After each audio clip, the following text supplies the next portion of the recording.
Olá, pessoal, sejam todos muito bem-vindos. Para aqueles que for assistir gravado, então vamos lá, nós vamos falar hoje a respeito da segunda parte da festa de Purim, e eu vou ensinar a vocês como comemora Purim, né? Quem não assistiu a primeira parte, é só ir na playlist da nossa igreja online e assistir a primeira parte que eu ministrei na quarta-feira da semana passada, isso mesmo. Então, vamos lá, pessoal.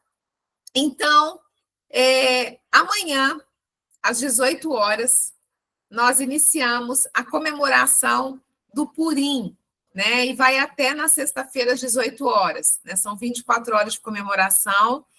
E eu tenho certeza que, se você entender o princípio e se você colocar em prática, eu tenho certeza que Deus vai te honrar, porque Ele é fiel para fazer infinitamente mais do que tudo aquilo que nós temos pensado ou pedido, né? Então, como a gente já tem falado, Purim é uma festa que comemora a libertação de todo o povo de Israel, né, das mãos de Amã, inimigo dos judeus. Amã, ele convenceu o rei em exterminar todo o povo da terra, todo o povo judeu da terra, né, naquela época, através de um decreto onde eles iam ser mortos e seus bens saqueados. Mas o Senhor reverteu esse decreto num decreto de bênção, né? Então, hoje eu quero falar para vocês que o livro de Esther é um livro de mistérios, né? Onde o nome de Deus não é mencionado nenhuma vez, mas nós observamos o Senhor agindo desde o começo. Então, o primeiro tópico, né, que faz a gente ter essa certeza que o livro de Esther é um livro de mistérios. Esther, ela se torna rainha sem que ninguém saiba a sua identidade judia, nem mesmo o seu marido, o rei Assuero, né? Então, essa é a primeira evidência. A segunda, né, a segunda confirmação disso é que Mordecai, ele era um dos oficiais do rei. Inclusive, ele é mencionado várias vezes no livro de Esther. E ninguém também sabia que ele era parente muito próximo da rainha, né? Um outro fato que aconteceu é que dois eunucos, eles intentaram contra a vida do rei, né? Mas Mordecai descobriu e ele contou, né? E a vida do rei foi poupada, né? Tudo isso, quando você começa a analisar esses tópicos, você vai perceber o tanto que o Senhor estava trabalhando nos bastidores, ok? O quarto tópico, né? Que antes do rei saber toda a verdade, ele perdeu o sono. E um dos seus eunucos leu as crônicas, né, as crônicas do rei, e ele perguntou, né, enquanto aquele eunuco lia as crônicas do rei, ele lembrou o rei, através dessas crônicas, do fato memorável, da atitude heróica de Mordecai. E aí isso chamou a atenção do rei, né, nós sabemos que foi o próprio Deus que estava por trás disso, e ele perguntou o que tinha sido feito para honrar Mordecai. E nada tinha sido feito. Aí, chega no quinto tópico, o rei pergunta para Amã o que ele achava que deveria ser feito ao homem que o rei desejava honrar. E Amã pensou que o rei queria honrar ele, né? E quando ele terminou de dizer, o rei disse: procura o judeu Mordecai e faça exatamente da forma que você disse. E Mordecai foi honrado pelo rei através do seu inimigo, porque foi Amã que puxou o cavalo do rei com Mordecai montado, gritando para toda a cidade ouvir. É assim que se faz ao homem que o rei deseja honrar. E no sexto tópico, né, Esther faz um jejum de 3 dias e 3 noites, sem comer e sem beber, junto com as suas servas, e conduz, né, todo o povo judeu, né, a jejuarem por ela, né? E nem Amã e nem o rei ficaram sabendo. Ou seja, o Senhor trabalhando nos bastidores, mais uma vez, né? Em todo o livro de Esther, o Senhor trabalhando nos bastidores. E no item 7, Esther, ela preparou um banquete, né? Para derrotar Amã. Então, foi uma estratégia que o próprio Deus trouxe para ela, né? Então, e através desse banquete, ela estava então, buscando, né? Buscando realmente o favor do rei, né? E também buscando o favor do rei, não só para a vida dela, mas também para a vida do seu povo. Né? Então, esses 7 itens nos confirma que o livro de Esther é um livro cheio de mistérios, mas um livro carregado da presença e do agir do Senhor, né? Então, assim, para vocês entenderem também tudo o que se passou, a letra hebraica do mês de Adar é o Kaf. O Kaf, que é uma letra hebraica, é uma das letras do alfabeto hebraico, simboliza o riso nesse mês, né? E significa também macaco. Por que macaco? Existe uma expressão entre os judeus que diz como um macaco no rosto do homem.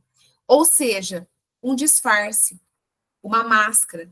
E o cuff também simboliza a fantasia, um costume que Israel, né, tem na festa de Purim até hoje. Até hoje eles se fantasiam, eles se alegram, eles saem para a rua, né? É muito bonito de ver, né? Eu vi, por isso que eu estou falando, é muito bonito de se ver, né? Eles se alegrando, porque a festa de Purim é a festa mais alegre de Israel.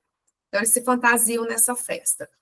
Só que antes do milagre de Purim, o próprio Deus, ele ocultou a sua face, né? Mas como eu já disse através daqueles 7 tópicos, o Senhor, ele continuou como soberano, porque o Senhor, ele está no controle de toda a situação. O Senhor não perde o controle das situações.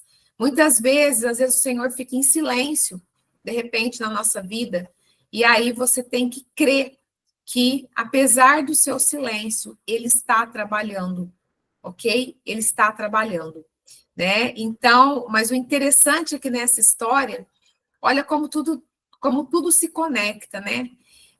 Enquanto tudo estava acontecendo, o Senhor estava rindo dos inimigos, do inimigo dos judeus, né? O Senhor estava rindo de Amã, né? Então, assim, essa situação que o Senhor preparou para que o próprio Amã, ele fosse usado, né, para poder honrar Mordecai ou Mardoqueu. Então, foi o próprio Senhor rindo, né, dos inimigos dos judeus. E a Bíblia fala disso, né? A Bíblia fala que o Senhor ele ri dos nossos inimigos, né? Então, eu quero até ler alguns textos para vocês que falam a respeito disso. Em Salmos 2, de 2 a 4, diz assim: os reis da terra tomam posição e os governantes conspiram, unidos contra o Senhor e contra o seu ungido, e dizem: façamos em pedaços as suas correntes, lancemos de nós as suas algemas. Do seu trono nos céus, o Senhor põe-se a rir e caçoa deles. Em Salmos 37, 12 e 13, diz assim: o ímpio maquina contra o justo e contra ele range os dentes. O Senhor se rirá dele, pois vê que vem chegando o seu dia. E no Salmos 59, 8, o Senhor também diz que ri dos nossos inimigos. Então, é por isso que é muito importante nós estarmos, né, alinhados no centro da vontade do Senhor, porque quando nós estamos nessa posição, nós não precisamos nos preocupar, ainda que a situação parece não estar tão confortável, ainda que a situação pode parecer adversa, mas o Senhor, ele não perde o controle. Ele nunca perdeu e ele nunca vai perder o controle da situação, ok? Então, sem falar que um dia antes, né, do Senhor fazer se mover do rei perder o sono, né? Se lembrar do ato heróico de Mordecai e chamar Amã ali. Um dia antes desse fato, Amã tinha se reunido com todos os amigos, com todos os seus parentes, com a sua esposa, com todos os seus filhos, e tinha construído uma forca para matar Mordecai. Mas quem acabou enforcado nessa forca foi ele mesmo. Então é desse jeito que o Senhor faz. É por isso que eu bato na tecla em todo culto que nós precisamos cumprir princípios. Nós precisamos cumprir princípios, ok? Então agora eu preparei uma coisa diferente hoje porque tem tudo a ver. Muitas pessoas elas acham que o Purim ele ficou lá para trás, né? Muitas pessoas acham que o Purim foi lá só no livro de Esther, mas não, Eu quero ler para vocês na minha Torá, no final tem, né? A minha Torá ela tem normalmente, né? A Torá é o Pentateuco, são os 5 primeiros livros da Bíblia. Mas na minha Torá, além do Pentateuco, no final tem o livro de Esther e tem também o livro de Cântico dos Cânticos. E antes de chegar no livro de Esther, tem uma parte que conta 15 histórias de vários purins que o povo judeu experimentou ao longo da história, né? Então, eu quero ler para vocês 3, para vocês verem como que o Purim continua acontecendo até hoje, né? Então, eu vou ler para vocês primeiro o Purim de Cairo, que está escrito assim: no ano de 1524, Ahmed Shemta Parra, governador do Egito, prendeu 12 personalidades da comunidade judaica do Cairo, exigindo uma grande soma de dinheiro como resgate. Além disso, ele declarou que mandaria matar todos os judeus desta cidade quando saísse do banho. Porém, felizmente, nesse preciso momento, foi assassinado por um dos seus súditos. Em comemoração a esse milagre, os judeus do Cairo festejavam seu Purim em 28 de Adar. Então, esse Purim aconteceu em 1524. Eu quero ler o Purim agora de Rhodes, que está escrito assim: no ano de 1840, os judeus da ilha de Rhodes foram acusados pelos gregos, sob domínio turco, de haverem matado um menino grego na véspera da festa de Pêssah.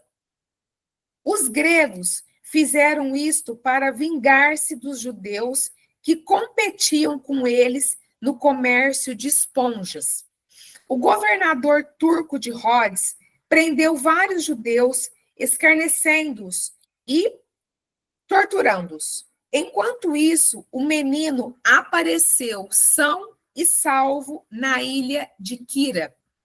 Quando tal fato foi comunicado ao sultão Abdul-Medhi, este destituiu o governador turco da ilha, proclamando um edital no qual especificava que o crime ritual carecia de fundamento, ocorrendo isto no mesmo dia de 14 de Adar, os judeus de Rhodes festejavam um duplo Purim, porque aconteceu exatamente na data do Purim. E eu quero ler para vocês, né, a terceira história. São 15 que tem aqui, mas eu vou ler 3. Então, eu quero ler o Purim de Sharif. Então, está escrito assim: os judeus da cidade de Trípoli celebram esta festa pela salvação que tiveram em 1705, quando o governador de Tunis sitiou a cidade, ameaçando matar toda a população. Aconteceu, então, o grande milagre, através de uma epidemia que se alastrou nas fileiras do exército inimigo, obrigando o governador a acabar com o sítio.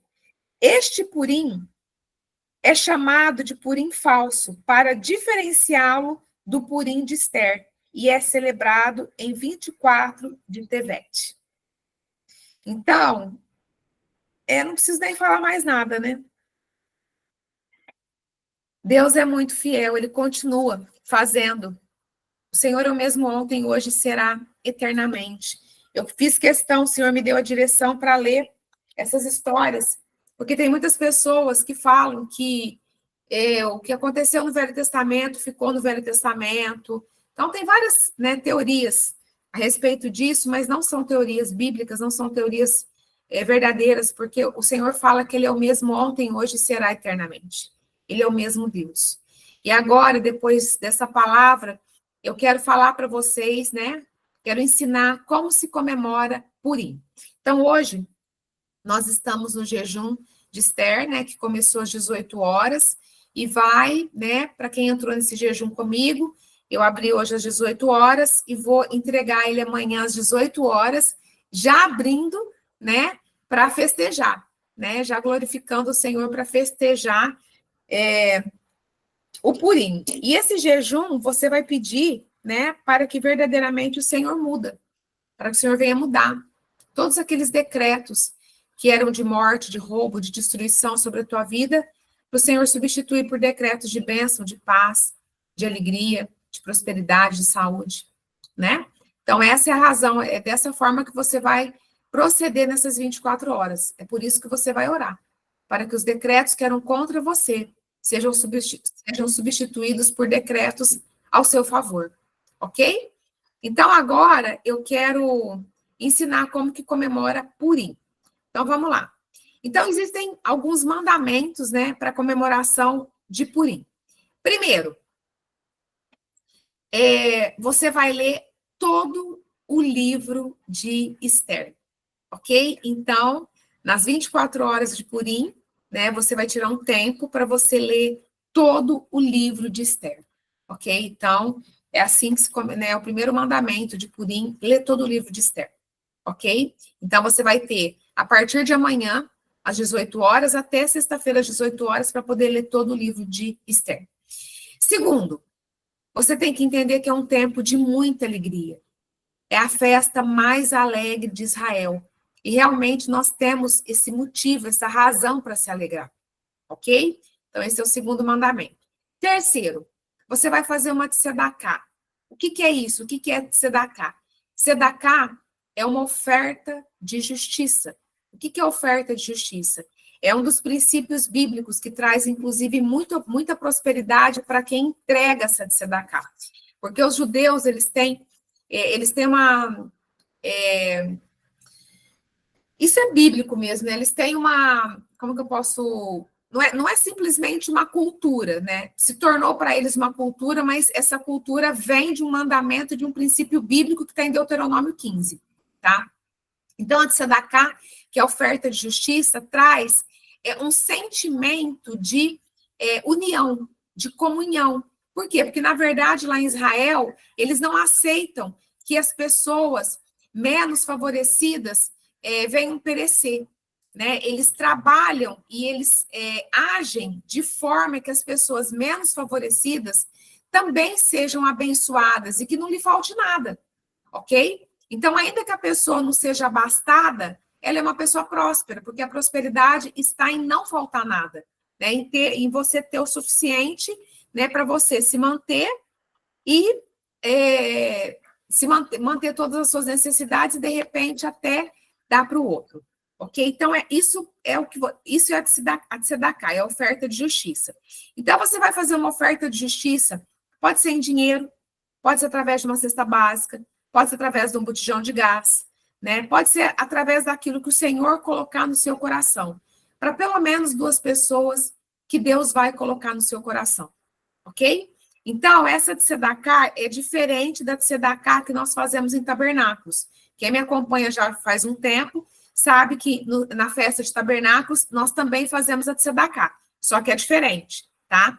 Em tabernáculos, na verdade, a gente dá, né, durante a preparação de tabernáculos. Agora, essa tzedakah nós vamos entregar nesse portal de 24 horas, ok? Então, você vai escolher, o Senhor vai falar com você 2 pessoas, né? Ora ao Senhor, que Ele vai falar 2 pessoas, e você vai entregar essa tzedakah. tá? Então, você vai entregar proporcionalmente àquilo que o Senhor tem te abençoado, ok? Quarto, é tempo também de trocar presentes, ok? Então, você também pode presentear pessoas que o Senhor, de repente, coloca no seu coração, também pode ser presente em dinheiro, também pode ser através de algum objeto, alguma coisa que você sabe que a pessoa está precisando, ok? Então, o Senhor também vai colocar isso no seu coração, justamente por conta desse espírito de unidade, porque Purim gerou um espírito de unidade, né? No dia de Purim, muitos que não eram judeus, eles passaram a defender os judeus, né? E teve, inclusive, quem se convertesse, né? A fé, né? Então, a fé, na época, a fé judaica, Cristo não tinha vindo ainda, né? Mas teve muitos que se converteu à fé judaica, por conta, né, dessa unidade, por conta desse mover de Deus, por conta da comunhão, né? Então, o ato de entregar presentes é uma forma de nós manifestarmos essa unidade, ok? Mas o mais importante é a oferta de justiça. E sempre, né, o valor, sempre proporcional àquilo que o Senhor tem colocado nas suas mãos, aquilo que o Senhor tem te abençoado, ok? Quinto, que esse aqui é poderosíssimo. É tempo de anular decretos e assinar novos decretos, ok? Isso é o mais importante, né, de Purim, e se você, né, fizer fielmente aquilo que eu tenho ensinado, eu não tenho dúvida que vão ser muitos testemunhos. O decreto de morte dos judeus foi assinado no dia 13 de Nissan por Amã. Então, olha só, eu quero que você raciocina comigo, porque eu sei que tem algumas pessoas novas aqui, né, aprendendo sobre os tempos e as estações. Então, esse decreto foi assinado no primeiro mês bíblico, no dia 13 de Nissan. E ele foi, na verdade, resolvido no último mês bíblico, no 12º mês, que é o mês de Adar, que é o mês que nós estamos. Mas o decreto de morte, quando Amã lançou para exterminar o povo judeu, então foi no dia 13 de Nissan. Aí, Esther, Mardoqueu ficou sabendo, contou para Esther, né? E aí eles começaram a buscar o Senhor. E no dia 23 de Sivan é o 3º mês bíblico, foi escrito um novo decreto de Esther de Mordecai contra o decreto de Amã, para que no dia 13 de Adar os judeus tivessem o direito de se defender. Então, olha só para você ver. Então, foi um ano, foi um ciclo inteiro, né? Então, para vocês verem como que isso é forte. Então, isso fala de um ciclo, né? Isso fala literalmente de um ciclo, de um ano, ok? Então, no dia 13 de Adar, os judeus se defenderam e mataram só em Suzã 500 pessoas. E aí, o rei chega para Esther e diz: Esther, você tem mais algum pedido? Você tem mais alguma coisa que você deseja? Eu posso realizar. E ela respondeu assim, vou ler Esther 9, 13 a 19. Então disse Esther em resposta ao rei, né? Então disse Esther, se bem parecer ao rei, conceda-se também amanhã aos judeus que se acham em Suzã, que façam conforme ao mandado de hoje, e enforquem os 10 filhos de Amã numa forca. Então disse o rei que assim se fizesse. E publicou-se um edito em Suzã, e enforcaram os 10 filhos de Amã. E reuniram-se os judeus que se achavam em Suzã, também no dia 14 do mês de Adar, e mataram em Suzã a 300 homens, porém ao despojo não estenderam sua mão. Também os demais judeus que se achavam nas províncias do rei se reuniram para se porem em defesa da sua vida, e tiveram repouso dos seus inimigos.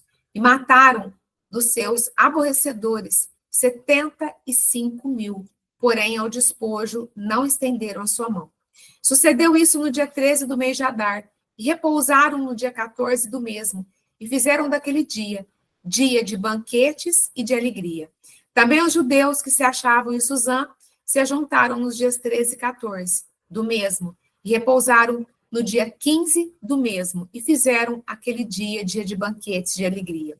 E também os judeus das aldeias que habitavam nas vilas fizeram do dia 14 do mês de Adar, dia de alegria e de banquetes, e dia de folgueto, e de mandarem presentes uns aos outros, ok? Então, esse tempo também é um tempo profético de fazer pedidos diante do Rei dos Reis, o nosso Senhor.